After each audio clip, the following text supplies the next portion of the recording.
안녕하세요. 부자 오빠입니다. 오늘 국내 증시가 왠지 용두사미로 끝난 것 같은 느낌이 드는데요.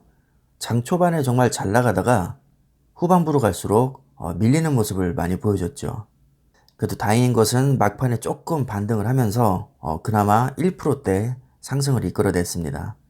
그래서 코스피는 1% 오른 3043포인트로 마무리가 됐고요. 외국인이 간만에 2천억대 순매수를 했고 기관도 4,400억 순매수를 했습니다.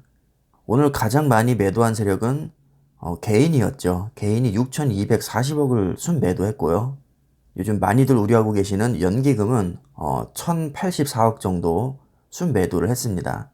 코스닥도 비슷합니다. 개인만 1,200억 정도 순매도를 했고요. 외국인과 기관이 각각 순매수를 했습니다. 역시 코스피와 거의 똑같은 1% 상승하면서 923포인트로 마무리를 했죠. 그래프 모양도 거의 똑같습니다. 사실 저는 오늘만큼은 삼성전자와 SK하이닉스가 좀 많이 상승을 할 줄 알았거든요. 그런데 생각보다 너무 조금밖에 오르지 않아서 저도 살짝 실망을 했습니다. 왜냐하면 미국 3대 지수가 거의 3%대 가까이 상승을 했었고 필라델피아 반도체도 장 막판에 끌어올리면서 3% 넘게 상승을 했었거든요. 그래서 오늘만큼은 삼성전자와 하이닉스도 3% 이상 좀 시원하게 상승을 해줄 줄 알았는데 물론 장 초반에는 많이 오르긴 했지만 시간이 갈수록 너무 무기력한 모습을 보여줬죠. 제가 통계를 보니까 빠질 수밖에 없는 상황이었습니다. 개인이 너무 많이 매도를 했습니다.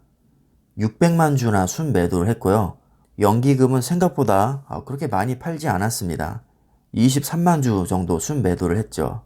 코스피와 거의 비슷한 양상인데 오늘 주가가 치고 나가지 못한 것은 개인의 매도세가 너무 강했기 때문입니다.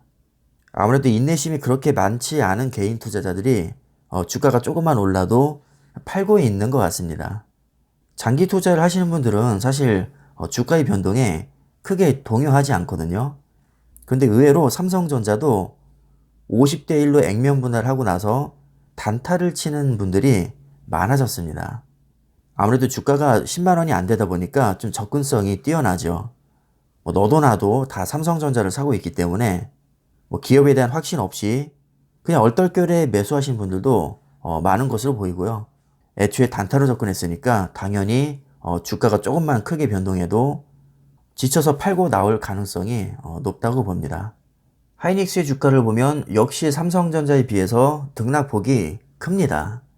올해부터 D램 슈퍼사이클이 시작이 됐는데 삼성전자보다 하이닉스의 주가가 더 많이 올랐죠. 하이닉스는 D램 의존도가 높기 때문에 사실 삼성전자보다는 D램 슈퍼사이클의 수혜를 더 많이 받는다고 할 수 있는데 D램 하면 또 빼놓을 수 없는 기업이 바로 마이크론이죠. 마이크론이 최근 주가의 흐름이 굉장히 좋거든요. 어제도 3.5%나 상승을 해서 오늘 하이닉스 주가가 좀 많이 치고 나갈 줄 알았는데 생각보다 힘을 쓰지 못했습니다. 하이닉스의 통계를 보니까 오늘 개인이 3만 주 정도 순매수를 했고요. 기관도 23만 주 순매수를 했습니다. 삼성전자와는 다르게 오늘 외국인이 거의 23만 주 정도 순매도를 했고요. 연기금도 11만 주 순매도를 했습니다. 아무래도 최근 주가의 흐름이 삼성전자보다는 좋았기 때문에 차익 실현으로 생각을 할 수 있겠죠. 특히나 연기금 같은 경우는 국내 주식 비중을 계속 줄여야 되기 때문에 수익률이 꽤 좋았던 하이닉스를 빼기에 딱 좋은 타이밍이긴 합니다. 요즘에 반도체가 없어서 못 판다고 하고 호재가 그렇게 많은데도 왜 삼성전자의 주가가 생각보다 오르지 않을까요? 한번 냉정하게 생각을 해보면요. 1년 동안 100% 넘게 오르고 최고점 대비해서 지금 15% 정도 빠졌거든요. 아마도 안 올랐다고 느끼는 것은 다른 종목과 지나치게 비교를 하거나 조급한 마음 때문인 것 같습니다. 삼성전자 역대 최고가는 올해 1월 11일에 세운 96,800원이었습니다. 그러니까 아직 두 달이 안 됐죠. 두 달이 안 됐는데 지금 15% 정도 빠졌으니까 단기간에 많이 빠진 거는 맞습니다. 자, 하지만 최근 1년을 놓고 보면 여전히 거의 2배 가까이 오른 거거든요. 결코 적게 오른 것도 아닙니다. 참고로 워런 버핏의 1년 평균 수익률이 30%가 되지 않습니다.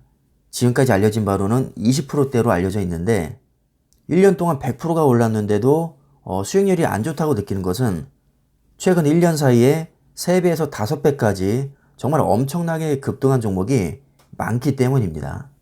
근데 이렇게까지 오르는 것은 굉장히 특이한 경우에 해당이 되거든요.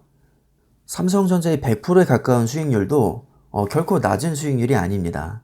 그리고 호재가 많은데 왜 이렇게 안 오르냐 이렇게 또 말씀하시는 분들이 많이 계신데 솔직히 저도 그런 생각이 들긴 합니다.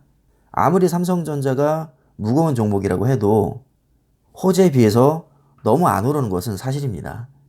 자, 하지만 호재가 아무리 많다고 해도 100% 즉시 반영된다는 보장은 없죠. 당장 반영이 안 될지 모르겠지만 언젠가는 다 반영이 될 거라고 봅니다. 그래서 아쉽지만 아직은 실망하기에는 좀 이르다는 생각이 들고요. 인내심이 필요한 시기인 것 같습니다. 그리고 삼성전자는 기본적으로 단기간에 급등하고 급락하는 종목이 아닙니다. 드라마틱한 수익률을 기대하기에는 애초에 적합하지 않죠. 삼성전자의 가장 큰 특징이라고 하면 실패 확률을 최대한 낮추고 안정적으로 수량을 늘리기에 아주 좋은 종목입니다. 차로 비유하면 벤츠 S클래스나 제네시스 정도로 비유를 할 수 있을 것 같습니다. 기본적으로 출력은 좋지만 그렇다고 빠릿빠릿하게 치고 나가는 맛은 또 없죠. 기동성보다는 안정성과 편안함에 중점을 둔 그런 특색이 있다고 볼 수 있을 겁니다. 그렇다고 치고 나가는 맛이 아예 없느냐? 절대 그렇지 않죠. 고속도로에 접어들면 엄청난 속도와 안정성을 또 제공해 줍니다. 근데 요즘에는 사실 주가의 흐름이 전반적으로 좋지 않기 때문에 굳이 억지로 비유를 하자면 지금은 고속주행이 아니라 약간 시내주행을 하는 그런 느낌이 듭니다. 굉장히 어수선하고 변동성이 너무 크죠. 그래서 요즘에는 삼성전자뿐만 아니라 미국의 빅테크 기업들 있죠. 애플이나 아마존, 테슬라 이런 기업들도 주가의 흐름이 꽤 좋지 않습니다. 오히려 중소형주들 중에 좀 급등한 종목이 굉장히 많거든요. 그런데 또 가만히 보면 급등했던 만큼 폭락한 경우도 아주 많습니다. 확실히 중소형주는 주가의 등락폭이 크고 다이나믹한 맛은 있지만 안 좋은 타이밍에 들어가면 정말 큰 손해를 볼 수도 있습니다. 삼성전자가 아무리 지루하다고 해도 절대로 단타의 유혹에 빠지시면 안 됩니다. 지금까지 힘들게 참아온 게 한순간에 물거품이 될 수 있습니다. 나는 삼성전자가 답답해서 도저히 못 참겠다 하시는 분들은 차라리 ETF나 미국의 우량주에 투자하시는 게 더 낫습니다. 그래서 제가 오늘 드리고 싶은 말씀은 삼성전자 같은 정말 무겁고 우량한 종목들은요, 조급한 마음을 버리고 최대한 길게 보시는 게 좋습니다. 아마 단기간에 고수익을 거둘 목적으로 삼성전자에 투자를 하셨다면 너무 답답해서 오래 버티지 못하실 겁니다. 애초에 종목 특성 자체가 그렇습니다. 그렇다고 시원하게 오르는 종목에 투자를 하자니 리스크가 또 너무 크거든요. 단기간에 많이 오르는 종목들을 보면 그만큼 단기간에 많이 빠지는 경우도 많기 때문에 정말 조심하셔야 됩니다. 그래서 가급적이면 저는 단타는 추천드리지 않고요. 정 삼성전자가 너무 답답해서 못 견디겠다면 차라리 혁신적인 기업에 집중적으로 투자하는 아크 같은 ETF가 좋은 대안이 될 수 있습니다. ARKK나 ARKG 같은 경우는 국내에서도 아주 많이 투자를 하고 계시더라고요. 아크 ETF에 대해서는 제가 시간이 되면 따로 영상을 만들어 보도록 하겠습니다. 요즘 정말 어려운 시기지만 잘 이겨내실 거라고 믿습니다. 항상 성공 투자를 기원드리겠고요. 오늘 영상은 이쯤에서 마치도록 하겠습니다. 감사합니다.